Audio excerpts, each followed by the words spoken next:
Hello Internet, and welcome to my first full YouTube video.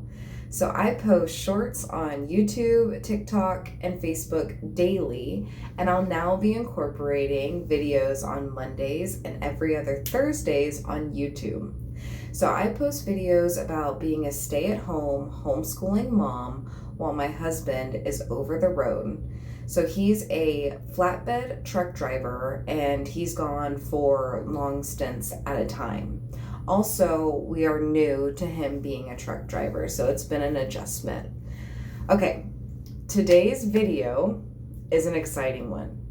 So we are getting close to the new school year, and this year we've done things a little bit differently. So we took a break in the month of July, and my nephew came down for a visit. Actually, he's still down for a visit.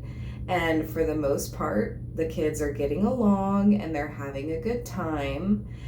Actually, right now, my whole house is a blanket fort. So that was how I got them off their phones today. So that's gonna be a fun cleanup job for future Danielle.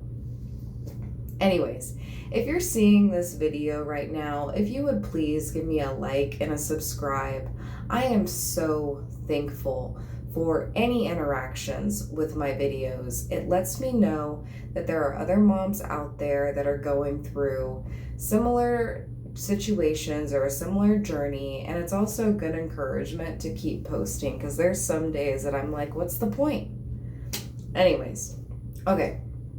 So this year, we are beginning our journey with Braintree. And if you don't know what that is, it's a public school at-home program that gives you a learning fund to teach your scholar with secular curriculum that works best for your family. So you get to choose the curriculum that you want to teach. So the only things that aren't approved are religious curriculum, to my understanding. But to get that learning fund, you have to meet the grade level benchmark. So my son's going into second grade. Also, you have to submit information on what your child has learned, I believe, weekly. Anyways, the learning fund is $1,900, so that's broken into $950 per semester, and it can only be used on approved materials that'll help your student in their academic journey. Whew, that was a mouthful. I'm excited to see how my family does with this setup. I'm also a little bit nervous because homeschooling in Oklahoma, I mean, you pretty much have the freedom to do whatever you want. There's no reporting. So remembering to report each week is going to be new for me. But other than that, I don't think it's going to be much different than our normal routine. I've already put in the direct order for my son for this semester, so we're going to try out handwriting without tears, all about reading, all about spelling, and all about math. And we also signed up to take a science class and a history class with the Braintree teachers. So we also signed my son up for 2 clubs, a Lego free building club and a marine biology club, which is perfect because he's super into everything ocean right now. So that marine biology class is going to be great for him. Somewhere, probably over here, I'm going to add a video of the Braintree website, just in case you're curious about it. I know that it's not offered in all states, but it's offered in a handful of states. This is my first year with them, so I don't know a lot. Last year, we experimented with a few different kinds of curriculum, just to figure out what was best for our family. I don't really have anything bad to say about any of the curriculums, just some of them were user error, and some of them, they just caused some frustration, I guess. Okay, so The Good and the Beautiful was great. I mean, their language arts curriculum was truly amazing. He went from not being able to read at all to blending sounds together to read 4 and 5 letter words. It was pretty magnificent. Honestly, if The Good and the Beautiful was covered by Braintree, I would definitely use their language arts program. Again, the math, though, I don't know. It was a little slow for my son, so and it was also pretty repetitive. So as we would go through the lessons, it caused some frustration for my son, and it wasn't worth it. Mia Academy is another one that we tried, and it was engaging, but also I didn't really think that my son was learning anything. He would watch the videos, do the quizzes, and like he would speed through all the questions. And then when I would hand him the papers, he would struggle.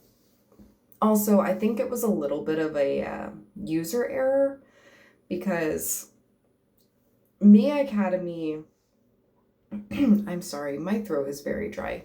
I've got allergies going on right now, so yeah, I don't. But there is so much provided with Mia Academy that, I mean, truly you can make it whatever you want to make it.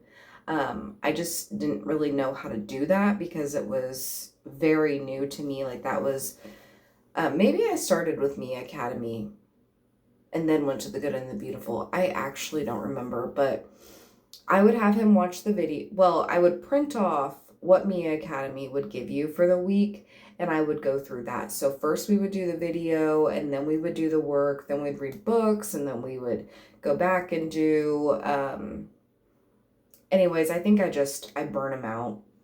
Easy peasy.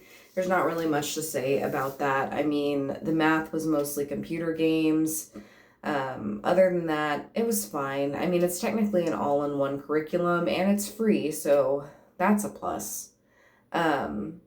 The last one that we used was Time for Learning, and we used that from November to July. So that's the one that we used the longest. And I can honestly say that my son's math is like through the roof. We also used Splash Learning while we were doing Time for Learning, so there was a lot of practice. So he really picked it up. The language arts part of it was pretty repetitive, so he would get annoyed when there was the singing bugs or the puppets over and over again. But I don't know, I really liked it. I feel like he learned a lot. The only reason that we're not doing Time for Learning this year is because I wanted to see if maybe doing book work would be better for my son. He really enjoys learning together, and so do I.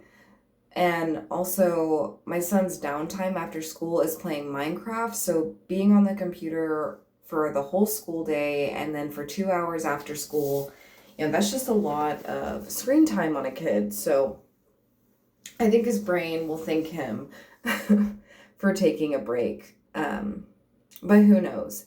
After this semester, we may decide that Time for Learning with The Good and the Beautiful's language arts is what's going to be best for Eli. But I don't know, and I won't know until we've actually dived in to the all about reading, math, and spelling. Whew.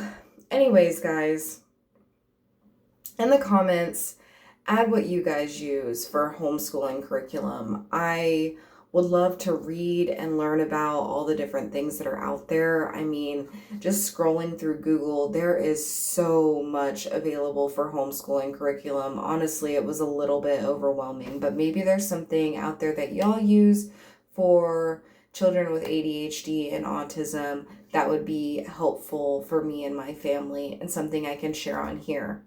Anyways, y'all have a blessed day. Bye-bye.